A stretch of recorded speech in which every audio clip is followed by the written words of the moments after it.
nagagandahan at nagseseksihan bang sumasayaw ng mga tall girls. At yan ang latest dito sa Panagbanga 2012 mula Baguio City. Laila Chicadora, News 5. City of Pines kung tawagin ng Baguio, pero ang mga pine tree, sentro ngayon ng mainit na debate. Plano kasing bunutin at ilipat ang mga puno sa paligid ng isang mall doon para sa pagtatayo ng isang gusali. Mamaya, yan ang magiging sentro ng public hearing sa Konseho ng Lungsod. Jovi Francisco, ikwento mo. Sa mga nakalipas na taon, saksi sa Panagbenga Parade sa Session Road ang 182 pine trees na ito sa SM Baguio. Pero sa susunod na festival, malamang nawala na ang mga punong ito. Ililipat daw ng mall ang mga ito para mapatayuan ng 7-story building ang espasyo. Ang mga puno po na nakikita nyo ngayon ay ang sentro ng pagtatalo sa pagitan ng isang mall dito sa Baguio, pati rin ng mga environmentalist group. Ano po? Dahil po gagawin pong isang malaking commercial area pa rin itong lugar na ito. Yung mga punong nakikita nyo sa akin likod ay isa-isa pong tatanggalin at ililipat ng lugar. Pero sabi ng mga environmentalist groups, napakababa po ng survival rate ng mga puno pag sila ay inililipat. Bukas magkakaharap sa Konseho ng Baguio ang pamunuan ng mall at mga environment group sa isang public hearing. Dito susubukang magkaroon ng kompromiso. Our appeal to SM and SM will heed our appeal kung pwede mag-redesign na lang sana at yung mga malalaking puno ay isave na lang. Pero ngayon pa lang, desidido na ang mga environmentalist na ipaglaban ang mga puno. If we don't stand up for something that we know which is right, then we will never stand up for something which is bigger in scope. 3 titulo raw ng lupa ang nakuha nila na nagsasabing pag-aari ng mga tagapagmana ng isang Placido Carantes ang Luneta Hill kung saan nakatayo ang mall. Dahil dito, pampubliko raw ang lugar kaya tungkulin ng mga opisyal ng gobyerno na proteksyonan ang mga puno. We will take this fight until election next year and see to it that the city officials who are responsible are going to pay for it. Nag-uulat mula sa Baguio City, Jovi Francisco, News 5. Susunod, tindahan ng mga pirated DVD sa Baclaran, sinalakay ng otoridad. Mga nagtitinda, pumalag. Mga kawatan sa Amerika, gumamit pa ng backhoe para pagnakawan ng isang ATM. Halos 100 tao patay sa patuloy na kaguluhan sa Syria. Mga OFW doon umuwi na sa Pinas kanina.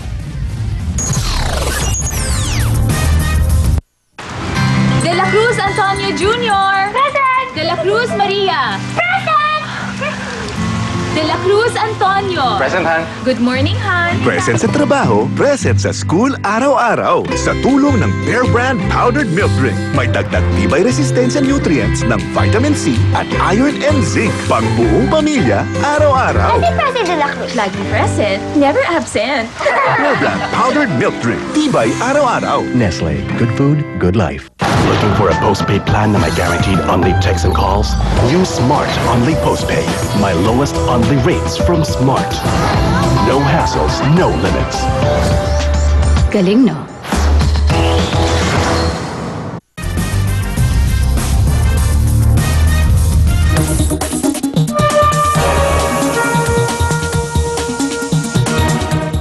Mahigit 6 na milyong halaga ng piniratang DVD ang nasamsam ng Optical Media Board sa pagsalakay nila sa mga tindahan sa Baclaran.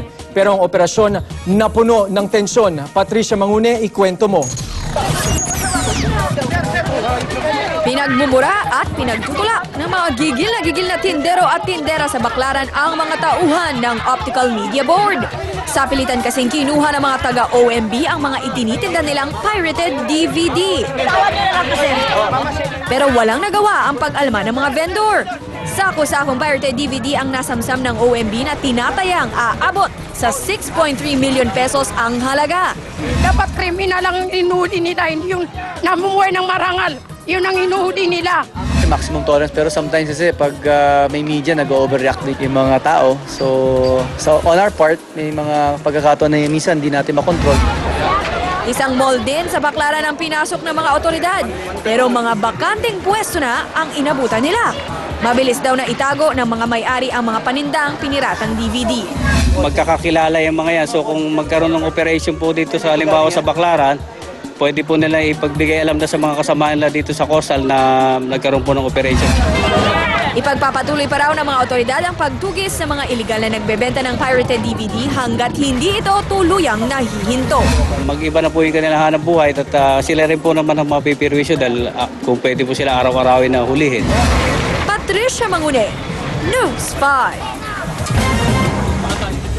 36 na OFW mula Syria ang umuwi sa bansa kanina. Pawang babae ang mga umuwing OFW.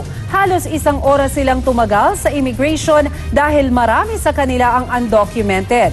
Nirepatriate ang mga Pinoy dahil sa patuloy na kaguluhan sa Syria. Ayon sa DFA, nasa mahigit 1,000 OFW na ang napauwi nila. Pero nasa 6,000 pa ang kinakailangan nilang sapilitang pauwiin dahil nakataas ang Alert Level 4 sa naturang bansa.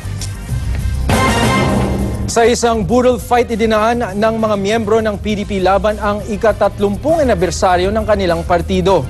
Game na sumabak sa kainan ang party chairman na si Vice President Binay at ang iba pang miyembro na sina Senator Coco Pimentel at Joey De Venecia. Sa ngayon, kasama raw sa pinaghahandaan ng partido ang pagsabak ng ilan nilang miyembro sa senatorial elections sa susunod na taon. Pinaplansya na raw ang magiging lineup nila. Hindi hihikayati ng Malacanang si PAGCOR Chairman Crisanto Nagyat Jr. na magbitiw sa pwesto. Ito'y sa kabila ng mga panawagan kay Nagyat na mag-resign dahil sa akusasyon na tumanggap umano siya ng suhol mula sa isang Japanese casino magnate. Ayon kay Deputy Presidential Spokesperson Abigail Valte, nasa discretion ng opisyal ang pagbibitiw. Iniimbestigahan na raw ng palasyo ang alegasyon. Pero una nang itinanggi ni Nagyat na tumanggap siya ng suhol.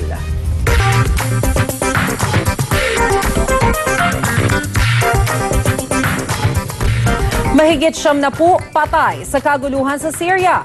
Sa Amerika, mga magnanakaw, ginamitan ng backhoe ang isang ATM. At isang pastor sa Chicago, 3 buwang nag-vigil sa bubong. Narito ang report. Sama-samang nag-ingay ang mga rallyistang ito sa syudad ng Homs para ipanawagan ang pagpapatalsik kay Syrian President Bashar al-Assad. Tuloy-tuloy ang mga kilos protesta sa iba't ibang panig ng bansa laban sa gobyerno. Kaliwat kanan din ng mga rayot. Ang Baba Amro District na pugad daw ng mga rebelde, pinasok at binomba na ng militar.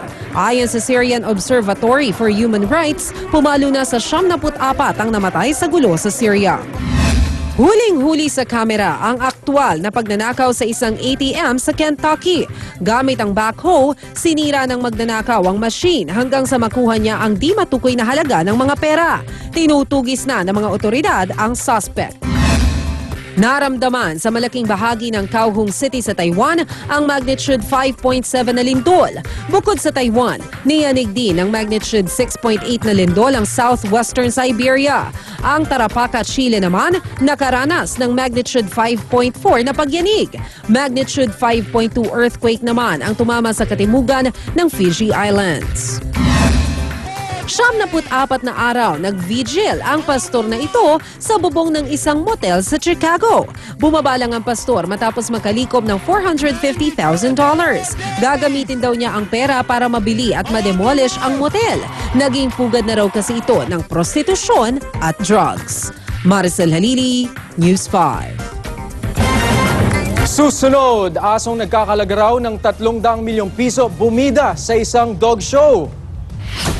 Sa NBA, alamin kung sino ang hari pagdating sa pagdadunk. At model at TV host na si Tyra Banks gumraduate sa Harvard with flying colors.